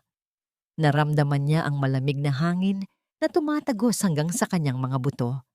Ipinulupot niya ang kanyang mga braso sa kanyang tiyan, pilit na pinoprotektahan ang munting buhay na nakakubli roon mula sa galit ng kalikasan at kalupitan ng mundo. Wala siyang masisilungan. Hindi niya maaring balikan ang kanyang ina sa ospital dahil wala siyang pambayad at hindi rin siya maaring bumalik sa kanilang barong-barong na siguradong binahana. Naglakad siya ng walang tiyak na direksyon. Sinusundan lamang ang madilim na kahabaan ng sementadong kalsada. Ang bawat hakbang niya ay puno ng kirot at hirap. Habang naglalakad siya sa tabing kalsada, isang pamilyar na anino ang dahan-dahang lumapit sa kanya mula sa dilim. Isang asong kalye, payat at basang-basa rin, ang huminto sa kanyang harapan. Nakagat nito ang isang makapal na tela na hinila nito mula sa basurahan sa labas ng mansyon ng mga Lim. Inilapag ng aso ang tela sa paanan ni Felicia bago tumakbo palayo. Nang pulutin yon ni Felicia, nakilala niya ang telang iyon. Ito ang sweater na kulay kape na ibinigay sa kanya ni Don Rodrigo. Ang tanging alaala ng init at pag-aalaga ng matanda na ngayon ay tinapon ng mga taong nais siyang burahin. Niyakap niya ang basang sweater at ibinaon ang kanyang mukha dito. tuluyan ng nagpalabas ng nakabibinging, hagulgol na sinabayan ng matinding kulog sa kalangitan. Ang paningin niya ay nag-umpisang umikot at ang kanyang tuhod ay tuluyang bumigay sa matinding pagod at lamig. Sa pagbagsak niya sa kalsada, nakita niya ang liwanag ng isang papalapit na sasakyan na naglalayag sa gitna ng malakas na buhos ng ulan. Huminto ito sa tapat niya. Dahan-dahang bumukas ang pinto ng sasakyan. Isang mainit at matibay na kamay ang humawak sa kanyang nanginginig na braso bago siya tuluyang mawalan ng malay. Ang huling naramdaman niya ay ang pakiramdam na iniaangat siya mula sa malamig at maputik na daan. Unti-unting nagbalik ang kamalayan ni Felicia sa pamamagitan ng init ng isang malambot at tuyong kumot na nakabalot sa kanyang katawan. Nang idilat niya ang kanyang mga mata, napansin niyang hindi na siya nasa gitna ng malakas na ulan. Siya ay nasa loob ng isang maliit, ngunit maaliwalas na kwarto, naiilawan ng isang mapusyaw na lampara. May amoy ng kumukulong sabaw na may luya ang pumupuno sa buong kwarto. Isang amoy na nagpabalik ng mga pamilyar na alalahanin ng kapayapaan at pag-asa. Dahan-dahang bumukas ang pintuan ng kwarto at pumasok si Manang Rosa. May dalang isang mangkok ng mainit na lugaw. Sa likuran ng matandang mayordoma ay nakatayo si Attorney Marshall, ang abogado ng pamilya Lim, na ang mukha ay nagpapahayag ng labis na pag-aalala at lalim ng pag-iisip. Salamat sa Diyos at nagising ka na rin, anak. Malumanay na wika ni Manang Rosa habang inilalapag ang mangkok sa maliit na lamesa malapit sa higaan. Inalalayan niya si Felicia na makaupo. Ligtas ka na dito sa bahay ko. Nalilito pa rin si Felicia. Mabilis niyang kinapa ang kanyang tiyan upang siguraduhing ligtas ang kanyang anak. Nang maramdaman niya ang payapang pintig ng kanyang sinapupunan, nakahinga siya ng maluwag. Tumingin siya kay Attorney Marshall. Ang isipan ay puno ng mga katanungan. Attorney Marshall, Manang Rosa, bakit po kayo nandito? Paano niyo po ako natagpuan? Tanong ng dalaga. Ang tinig ay bahagyang paos pa rin mula sa lamig at pag-iyak. Umupo si Attorney Marshall sa silya malapit sa paanan ng kama. Sinundan ko ang sasakyan ni Calvin mula nang ilabas ka sa ospital, Felicia. At tama ang hinala ko, hindi ka nila hahayaang mamuhay ng payapa. Matagal na akong nagdududa sa kinikilos ni Calvin at ang huling nangyari kay Don Rodrigo ang nagkumpirma ng lahat. Isang mabigat na katahimikan ang bumalot sa kanila bago ipagpatuloy ng abogado ang kanyang salaysay. Ang testamento na ipinapakita ni Calvin sa lupon ng mga direktor ay peke. Ang tunay na huling habilin ni Don Rodrigo kung saan nakapangalan sa iyo at sa iyong magiging anak, ang karamihan sa kanyang mga ari-arian at kumpanya ay ligtas na nakatago sa aking opisina. Hindi nagawang baguhin ni Calvin iyon. Tumingin si Felicia sa kanyang mga nanginginig na kamay. Pero pumirma po ako ng waiver kanina, attorney. Binitawan ko na po ang lahat para lang buhayin nila ang nanay ko. Ngumiti ng bahagya si Attorney Marshall, isang ngiting nagpapahiwatig ng kasanayan sa batas. Ang anumang dokumentong pinirmahan sa ilalim ng matinding pamimilit at pananakot ay walang bisa sa mata ng batas, Felicia. Lalo pat ginamit nila ang buhay ng iyong ina bilang sangla. Subalit, kailangan nating patunayan ito. At higit sa lahat, kailangan nating malaman ang tunay na kalagayan ni Don Rodrigo. Dito ay nagsalita si Manang Rosa. Kinuha niya mula sa kanyang bulsa ang isang maliit na plastik na may lamang mga latak ng puting pulbos. Nakuha ko ito sa basag na tasa ni Don Rodrigo bago siya atakihin. Ipinasuri ko ito sa isang kakilala kong nagtatrabaho sa laboratorio. Isa itong uri ng lason na dahan-dahang sumisira sa puso at isip ng matanda. Si Calvin ang nagpapainom nito sa kanya gabi-gabi. Nangilabot si Felicia sa kanyang narinig. Ang kalupitan ng mga taong iyon ay tila wala ng hangganan. Handa silang isakripisyo kahit ang sarili nilang dugo, kapalit ng yaman at kapangyarihan. Kung gayon, kailangan nating mailigtas si Don Rodrigo. Dapat malaman ng mga pulis ang ginagawa nila. Nag-aalalang pahayag ni Felicia habang unti-unting napapalitan ng tapang ang kanyang takot. Umiling si Attorney Marcial. Hindi ganoon kadali iyon. Kinokontrol ni Calvin ang lahat ng pulis at opisyal na konektado sa mga lim. Kung susugod tayo ng walang matibay na ebidensya maliban sa pulbos na ito, madali nilang baligtarin ang kwento. At ikaw pa, ang ididiin nilang naglason sa Don. Kailangan natin ng matibay na pruweba, ang orihinal na resibo at kontrata ng pagbili ng lason o ang mga dokumentong nagpapatunay ng sabuatan nila ng doktor. At lahat ng yun ay nakatago sa pribadong opisina ni Calvin sa loob ng mansyon. Tiningnan ni Manang Rosa si Felicia, ang mga mata ng matanda ay may kislap ng tiwala. Ang mga ina, hindi sumusuko, Felicia. Lalong-lalo na kung ang kinabukasan ng kanyang anak at ang kaligtasan ng mga mahal sa buhay ang nakataya. Ramdam ni Felicia ang pagdaloy ng panibagong lakas sa kanyang mga ugat. Hindi na siya ang babaeng laging nakayuko at natatakot sa anino ng mga mayayaman. Ang kalupitan na naranasan niya ang siyang nagpanday sa kanya upang maging palaban. Handa na siyang bumalik sa lungga ng mga ahas. Tumunog ang isang lumang radyo sa sulok ng kwarto, kung saan inihayag ng tagapagbalita na sa makalawa ay gaganapin ang isang malaking pagtitipon ng mga mamumuhunan ng kumpanyang Lim, kung saan formal na ipapasa ni Calvin ang pamamahala sa kanyang pangalan dahil sa umano'y pagkabaliw ng kanyang lolo. Ang araw ng okasyon ang siyang gagamitin nilang pagkakataon. Habang nagplaplano sila, hindi nila alam na sa loob ng inabandonang bahagi ng lumang aklatan ng mga Lim, isang figura ang tahimik na nakaupo sa dilim. Bukas ang mga mata nito, tahimik at matalim. Ang kamay nito ay nakakuyom ng mahigpit, naghihintay ng tamang oras para bumangon mula sa kanyang pekeng pagkakahimlay. Sumapit ang araw ng malaking pagtitipon ng mga mamumuhunan sa mansyon ng mga Lim. Ang labas ng malawak na tarangkahan ay napuno ng mga makikintab na sasakyan at mga taong nakasuot ng mga formal at mamahaling damit. Ang buong paligid ay nag-uumapaw sa mga pekeng ngiti at pagkukunwari. Samantala, sa likurang bahagi ng mansyon, sa lugar kung saan idinadaan ang mga suplay at basura, isang tahimik na anino ang nagmamasid. Si Felicia, suot ang isang simpleng uniforme ng tagalinis, ay mahigpit na nakakapit sa isang balde at walis.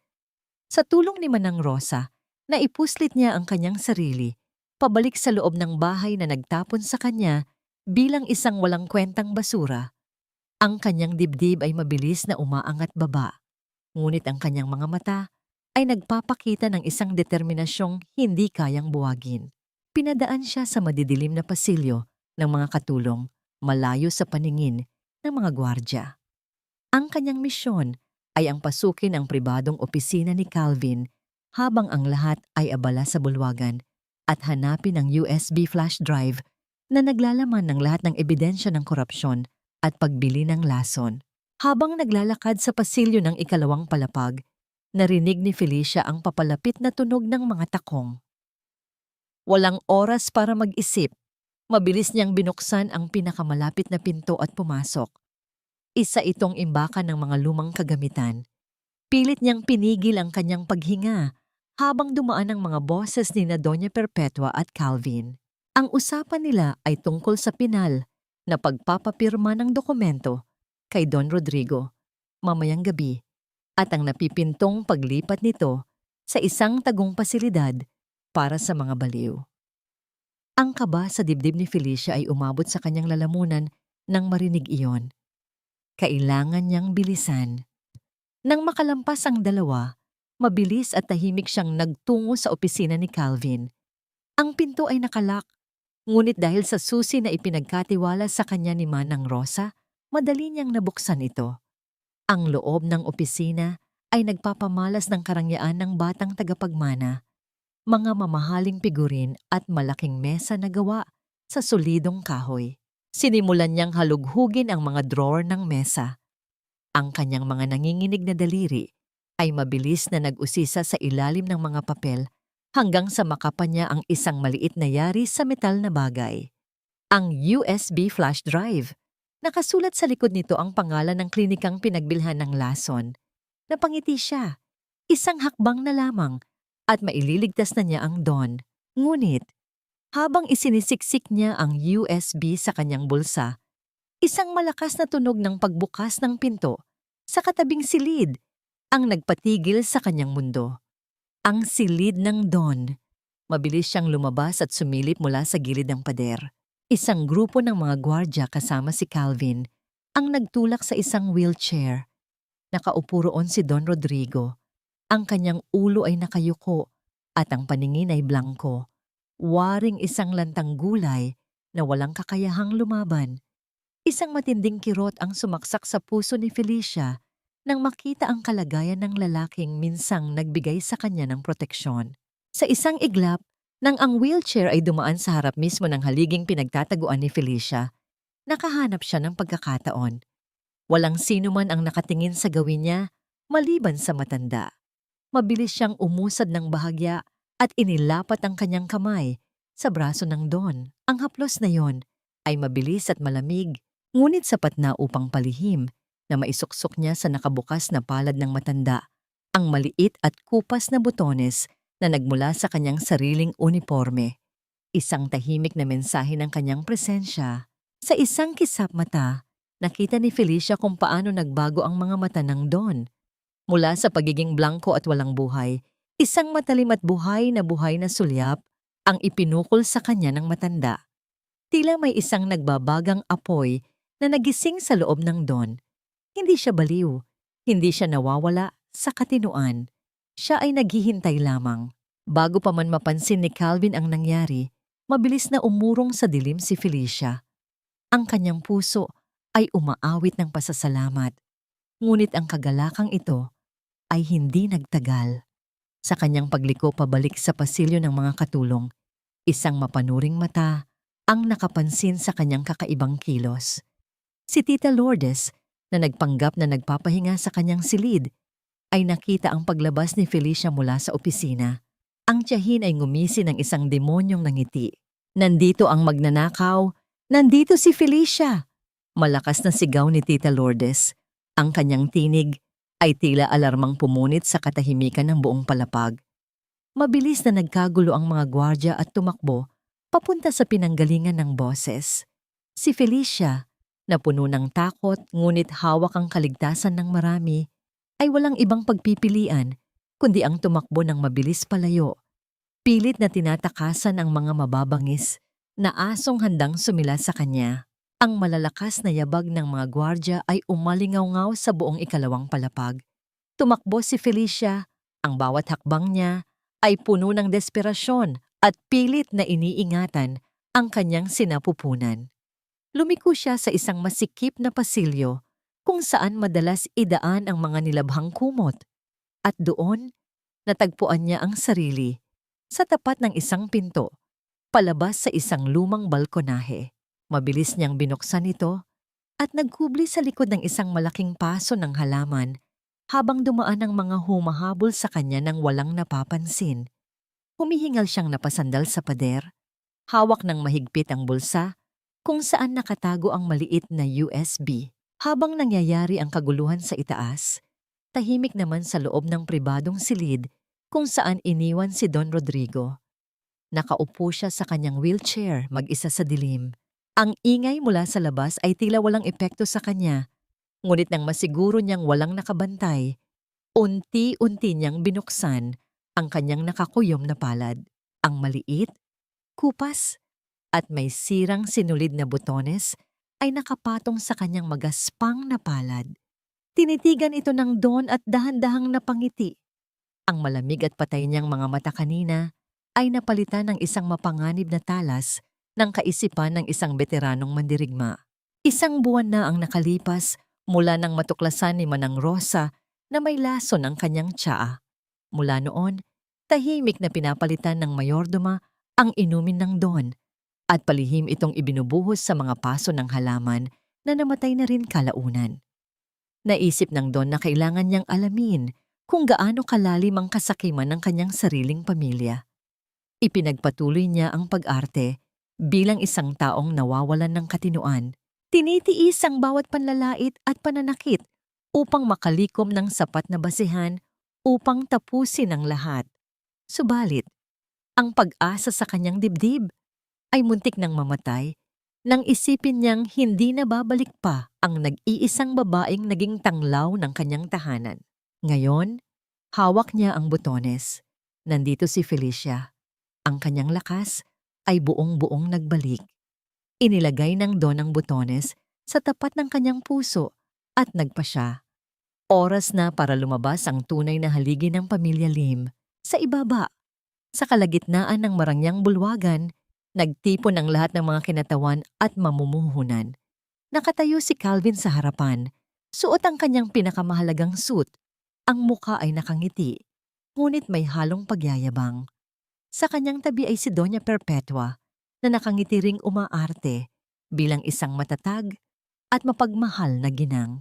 Mga kaibigan at kasamahan, panimula ni Calvin sa harap ng mikropono. Nagtipon tayo ngayon upang ipagpatuloy ang dakilang pamana ng aking lolo. Bagamat masakit tanggapin, ang kanyang kalusugan, pati na ang kanyang kaisipan, ay bumigay na. Dahil dito, bilang kanyang legal na kinatawan at nag-iisang tagapagmana ng kakayahan niya, kukunin ko na ang buong responsibilidad at pamumuno sa pamilya at kumpanya. Nagpalakpakan ng iilan, ang iba ay nagbulungan, habang ang mga kasabwat na direktor ay mabilis na lumapit upang kunin ang pirmadong dokumento mula kay Calvin. Inilabas ni Calvin mula sa kanyang folder ang isang makapal na papel. Ang dokumentong ito ay naglalaman ng mga lagda at pag-aproba na ako na ang opisyal na pinuno. Handa na ang lahat para magsimula ang bagong kabanata ng... Bago pa man matapos ni Calvin ang kanyang pangungusap, ang mabibigat at malalaking pintuang gawa sa mahogany sa likuran ng bulwagan ay malakas na bumukas. Ang tunog ng pagbangga ng pinto ay nagpatigil sa lahat ng usapan. Nakatayo doon si Felicia.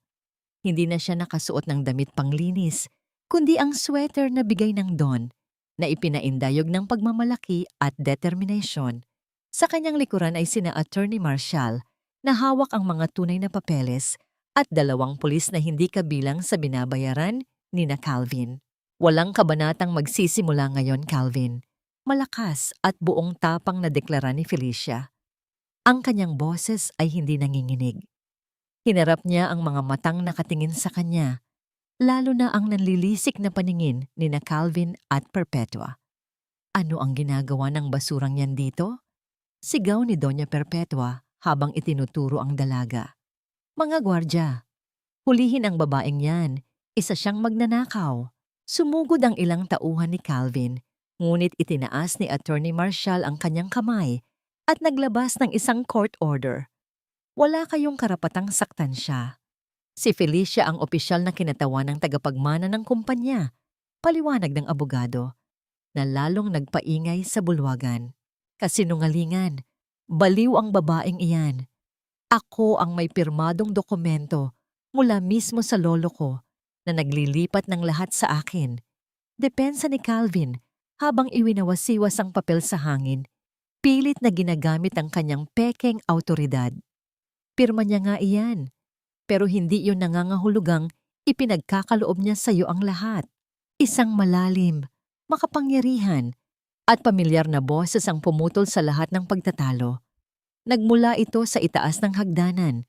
Ang lahat ng mata ay tumingala, at nanlaki ang mga paningin ni na Calvin at Perpetua nang makita nila ang figurang nakatayo sa tuktok. Hindi siya nakaupo sa wheelchair. Wala siyang suot na damit pang ospital. Si Don Rodrigo ay nakatayo ng tuwid. Suot ang kanyang itim na suit. Ang mukha ay kakikitaan ng talas ng isip at buong-buong lakas.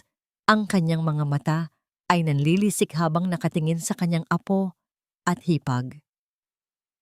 Ang dokumentong pinirmahan ko, Calvin, malamig na pagpapatuloy ng Don, habang dahan-dahang humahakbang pababa, ay ang pagpapatalsik sa iyo mula sa lahat ng karapatan bilang miyembro ng pamilyang ito. Namutla si Calvin at ang mga kamay ni Doña Perpetua ay napakapit ng mahigpit sa gilid ng mesa. Ang kanilang mundo, na binuo mula sa kasinungalingan, ay nagsimula ng gumuho. Ang katahimikan sa loob ng marangyang bulwagan ay naging nakabibingi ng tuluyang makababa ng hagdan si Don Rodrigo. Bawat hakbang niya ay tila martilyong dumudurog sa natitirang kayabangan ni na Calvin at Doña Perpetua. Ang mga mamumuhunan na kanina lamang ay handang pumirma sa ilalim ng pangalan ni Calvin ay mabilis na umurong at lumayo. Napagtatanto na ang lahat ng ibinalita tungkol sa pagkabaliw ng Don ay isang malaking kasinungalingan.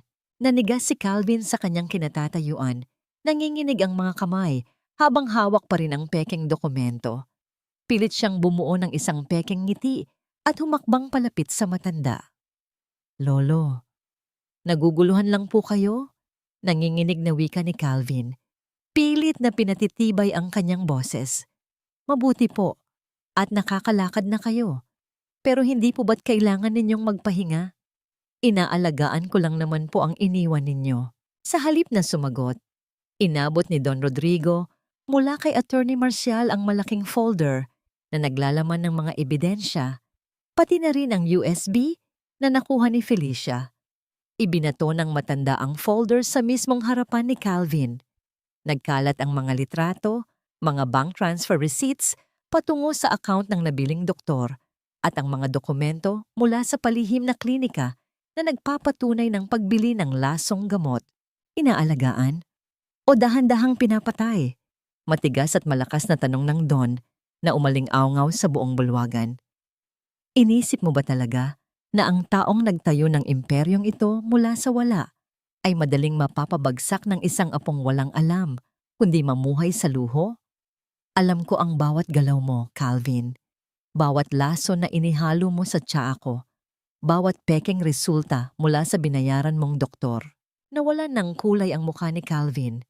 Bumaling siya sa kanyang ina, naghahanap ng kakampi. Ngunit si Doña Perpetua ay napaurong din, nanlalaki ang mga mata. Nakaramdam ng pagguho ng lahat ng kanyang mga pinlano. "Rodrigo, huwag mong pakinggan ang mga kasinungalingang yan." Malambing ngunit nanginginig na pakiusap ni Doña Perpetua habang lumalapit. "Pamilya mo kami. Ang babaeng yan." Tinuro niya si Felicia. "Siya ang naglason sa isip mo. Niloloko ka lang niya para makuha ang yaman mo." Hindi natinag si Felicia. Lumapit siya, tumayo sa tabi ng Don, hindi bilang isang katulong, kundi bilang isang babaeng handang ipagtanggol ang kanyang pamilya. Itinaas niya ang kanyang telepono at pinatugtog ang audio recording na palihim niyang nakuha noong araw na ipatawag siya sa ospital. Ang matinis na boses ni Perpetua ay umaling-awngaw sa bulwagan. "Ang buhay ng nanay mo ay nakasalalay sa isang pirasong papel. Ipalaglag mo ang batang iyan at umalis ka ng tahimik." Nagulat ang lahat ng mga bisita. Ang ginang nakilala sa lipunan bilang modelo ng kagandahang asal at kabutihan ay napatunayan bilang isang walang awang halimaw na handang pumatay ng bata at matanda para lamang sa pera. Napaluhod si Doña Perpetua. Hindi na maitago ang kanyang pagkapahiya sa harap ng lahat ng mga maimpluwensyang tao. "Patawarin mo ako, Rodrigo. Ginawa ko lang ito para sa pamilya natin, para hindi mapunta sa kamay ng isang basurera ang lahat ng pinaghirapan ng mga lim." Hagulgol niya. Pilit na humahawak sa laylayan ng pantalon ng Don. Dahan-dahang binawi ni Don Rodrigo ang kanyang binti. Ang kanyang paningin ay malamig na parang yelo. "Ang basurang sinasabi mo ay ang nag-iisang nag-alaga sa akin nang walang hinihinging kapalit noong mga panahong tinalikuran ninyo ako. At para sa inyong kaalaman, ang dugo na dumadaloy sa batang nasa sinapupunan niya ang tanging dugong kikilalanin ko." Bumaling ang Don sa dalawang pulis na kasama ni Attorney Marcial. Tumango siya. Mabilis na lumapit ang mga alagad ng batas at pinusasan si Calvin. Pilit siyang nanlaban at sumigaw, ngunit wala siyang nagawa kundi ang magpakaladkad palabas. Si Doña Perpetua nawala ng lakas ay naiwang nakaupo sa sahig, umiiyak na walang pumatol. Ang kanyang kayabangan ay tuluyan ng nadurog kasama ng kanyang ilusyon ng kapangyarihan.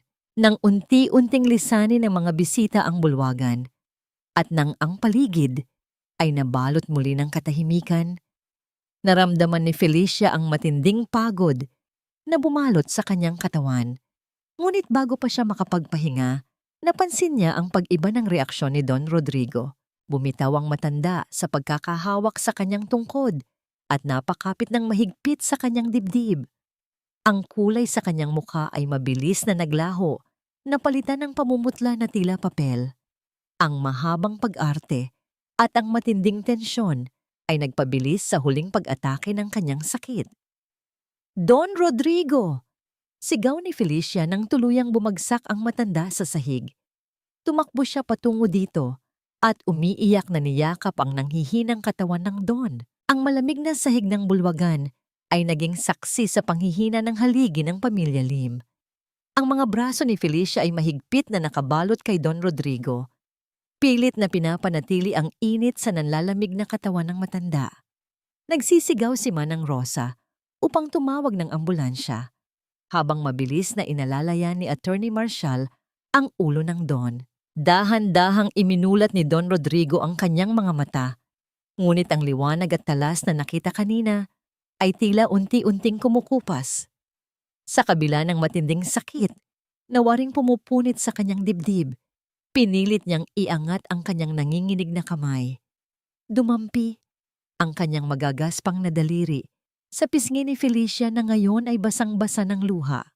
Patawad sa lahat ng paghihirap na dinala ko sa inyo. Hirap at pabulong na wika ng matanda. Bawat salita ay tila nauubusan ng hangin. Nabuhay ako ng matagal sa isang napakalaking bahay, pero ngayon ko lang nahanap ang tunay kong tahanan. Humagulol si Felicia at mahigpit na hinawakan ang kamay ng Don na nakadampi sa kanyang pisngi. Lalaban po kayo. Ipinangako niyo sa akin, Don Rodrigo. Ipinangako niyo sa amin ng anak natin na hindi niyo kami iiwan. Nagsimulang magdilim ang paningin ng matanda at tuluyan itong nawalan ng malay bago pa man dumating ang mga kawani ng ospital. Puno ng takot at pag-asa ang mahabang paghihintay ni Felicia sa labas ng pribadong operating room ng ospital. Ilang oras na ang lumipas. Ang bawat pag-ikot ng kamay ng orasan sa dingding ay parang matatalim na karayom na tumutusok sa kanyang dibdib. Nakasandal siya sa malamig na pader. Ang isang kamay ay nakahawak sa kanyang tiyan. Nagdarasal ng taimtim at nangangakong isusuko niya ang lahat ng kanyang magiging yaman. Makita lamang niyang muling imulat ng Don ang kanyang mga mata. Sa di kalayuan, lumapit ang isang pamilyar na bulto. Si Tita Lourdes. Ang kanyang mukha ay punong-puno ng pagpapakumbaba. Isang malaking pagkakaiba sa kayabangang ipinakita niya noon sa loob ng mansyon. Bitbit niya sa kanyang nanginginig na mga kamay ang isang maliit na lalagyan. Tupperware. Felicia. Mahinang tawag ng kanyang tiyahin. Hindi makatingin ng diretso sa mata ng pamangkin. Galing ako sa ospital kung nasaan ang nanay mo. Ligtas na siya. Ipinagluto niya ito bago pa man siya lumakas ng tuluyan. Pinapabigay niya sa'yo. Kailangan mo raw kumain para sa bata. Tiningnan ni Felicia ang lalagyan. Nilapitan niya ito at dahan-dahang binuksan. Ito ay simpleng sabaw na may luya, ang katulad na pagkain na minsang inihain niya para sa Don na nag-umpisa ng lahat. Tumulo ang luha ni Felicia. Matindi ang galit na naramdaman niya para sa pagtataksil ng kanyang tiyahin. Ngunit sa mga oras na itong nakabitin sa buhay at kamatayan ang taong mahal niya, naisip niya na ang puot ay isa lamang lason na sumisira sa kaluluwa, tulad ng ginawa ni na Calvin. Kinuha ni Felicia ang lalagyan. Salamat! Mahinang tugon ng dalaga na nagpaiyak kay Tita Lourdes ng tuluyan bago ito naglakad palayo upang pagbayaran ang sariling pagkakamali sa kanyang konsensya. Sa wakas, pagkaraan ng 7.5 oras, namatay ang pulang ilaw sa ibabaw ng pinto ng operating room. Lumabas ang lead surgeon tanggal ang kanyang maskara at humarap sa mga nag-aabang. Naging kritikal ang operasyon, panimula ng doktor na nagpatigil sa paghinga ni Felicia. Ang lason na ibinigay sa kanya ay nagdulot ng malaking pinsala sa kanyang mga ugat. Subalit matibay ang puso ng Don. Nalagpasan niya ang operasyon. Siya ay nasa recovery room na ngayon. Para bang naalis ang napakabigat na bato sa balikat ni Felicia. Napayakap siya kay Manang Rosa habang pareho silang umiiyak sa labis na kaligayahan. Kinabukasan, pumasok si Felicia sa kwarto ng ospital. Ang mga sinag ng araw sa umaga ay marahang dumadampi sa mukha ni Don Rodrigo na ngayon ay may maaliwalas na kulay kumpara sa nakaraang araw. Iminulat niya ang kanyang mga mata at nakita ang pinakamagandang tanawin sa kanyang buhay. Si Felicia, nakangiti, may bahagyang umbok na ang tiyan at may hawak na isang mainit at bagong timplang tasa ng tsaang walang halong kasakiman. Nandito pa ba ako? O isa na akong multo na tinatanggap ng isang anghel? Pabirong tanong ng matanda habang dahan-dahang iniaangat ang kanyang sarili. Nandito pa po kayo, Don Rodrigo? Nakangiting sagot ni Felicia. Inilapag ang tsaa at umupo sa tabi ng kama. Kinuha niya ang kamay ng matanda at maingat na idinikit iyon sa kanyang tiyan.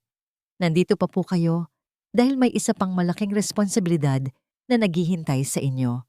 At pagkakataon nyo na pong maging isang tunay na ama na hindi umaasa sa kayamanan para mahalin. Naramdaman ni Don Rodrigo ang isang malakas at malinaw na pintig mula sa sinapupunan ni Felicia. Ang kauna-unahang sipa ng sanggol. Isang luha ng purong kaligayahan ang tumulo sa mata ng matanda. Tiningnan niya ang dalaga, hindi bilang isang tagapag-alaga o isang tauhan, kundi bilang kanyang asawa at kapareha sa panibagong kabanata ng kanyang buhay. Iwan na natin ang mansyon, seryoso ngunit payapang wika ng Don. Ipapaubaya ko na sa mga pinagkakatiwalaang propesyonal ang pagpapatakbo ng kumpanya. Gusto kong gugulin ang nalalabi kong oras sa isang lugar kung saan ang hangin ay malinis at ang mga tao ay marunong magmahal ng totoo. 3 taon na ang nakalipas mula nang lisanin ni Don Rodrigo ang marangyang mansyon ng mga Lim sa Maynila. Ngayon, ang hininga ng hangin ay hindi na amoy mamahaling pabango o malamig na semento ng mga naglalakihang gusali. Sa halip, ito ay may dalang sariwang amoy ng mga namumungang puno ng mangga at bagong tabas na damo. Sa isang payak ngunit maaliwalas na rest house sa probinsya ng Batangas, natagpuan ng mag-asawa ang kapayapaang matagal nilang hinanap. Sa lilim ng isang malaking puno sa bakuran, nakaupo si Aling Carmen, ang ina ni Felicia. Hawak nito ang mga karayom at sinulid, masayang naghahabi ng isang maliit na sweater na kulay kape. Ang kanyang kalusugan ay ganap nang bumalik at ang kanyang mukha ay hindi nakakikitaan ng hirap ng nakaraan, kundi ng purong kaligayahan ng isang lola. Sa loob ng bahay ang isang maliit na telebisyon ay tahimik na naguulat ng balita. Ipinakita sa screen si Calvin na nakasuot ng kulay kahel na uniforme, tulala habang inililipat sa isang mas mahigpit na piitan matapos mapatunayan ang lahat ng kanyang kaso sa pandaraya at pagtatangkang pumatay. Sa kabilang banda, ipinakita rin ang kasalukuyang kalagayan ni Doña Perpetua. Ang dating kinikilalang reyna ng alta sosyedad ay naninirahan na ngayon sa isang maliit na inuupahang kwarto sa Maynila. Ang kanyang mga alahas ay naibenta na, ang kanyang mga kaibigan ay tinalikuran siya, at siya ay naiwang nag-iisa at binabagabag ng sariling kayabangan. Pumasok si Felicia sa sala. Tiningnan niya ang balita. Wala siyang naramdamang tuwa sa kanilang pagbagsak, ngunit wala rin siyang galit. Pinatay niya ang telebisyon, pinili ang katahimikan ng pagpapatawad upang hindi na malason ng puot ang kanyang bagong buhay. Mula sa kusina, umalingaw-ngaw ang pamilyar at nakagugutom na amoy. Pumasok si Don Rodrigo, hindi nakasuot ng makinis na suit at kumikinang na sapatos, kundi ng simpleng t-shirt na may bahagyang mantsa ng arena at isang lumang pantalon. Ang kanyang buhok ay ganap ng pumuti, ngunit ang kanyang mukha ay kakikitaan ng kulay at sigla ng isang taong tunay na malusog. Sa kanyang mga bisig, maingat niyang inaalalayan si Rafael, ang 3 taong gulang nilang anak na lalaki, na may hawak na maliit na kahoy na sandok. Nakita mo ba ang niluto ng paborito mong asawa at anak, Felicia? Nakangiting tanong ng Don habang inilalapag ang bata sa sahig. Si Rafael ay mabilis na tumakbo palapit sa kanyang ina, yumakap ng mahigpit, at nag-iwan ng malagkit na halik sa pisngi nito. Tinungo ni Felicia ang hapagkainan. Sa gitna nito ay nakapatong ang isang malaking palayok na naglalaman ng bagong lutong lugaw na may maraming luya at tostadong bawang.